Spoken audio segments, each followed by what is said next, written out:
Why do stories work? There's a nature and a nurture argument. On the nurture side, we're raised on stories, bedtime stories, fairy tales, fables, cartoons, and we're immersed in them all of our lives, courtesy of the vast entertainment and media complex.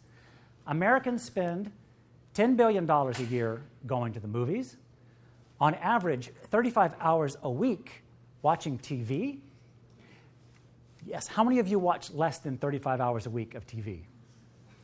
How many have watched less than 20? Less than 10? Ah, sophisticated crowd, a PBS crowd. That's very good.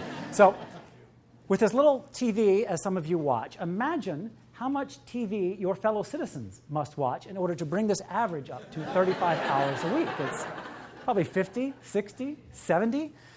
So this is what we have to contend with. I mean, stories are ingrained in us. Video games, another source of stories, a $15 billion industry. And of course, live theater draws legions of passionate fans for 8 shows a week. Now, beyond the nurture argument, it's in our nature. Our brains are hardwired for stories as a result of 100,000 years of human evolution that's required us to communicate who we are, what we believe, what's happening in our day, the saber-toothed tiger that just chased us home. And actually, one study showed that when a person hears a story, it stimulates the same area of the brain that's stimulated when a person experiences an event.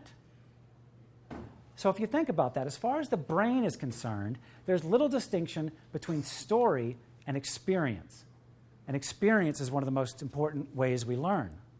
Stories stick.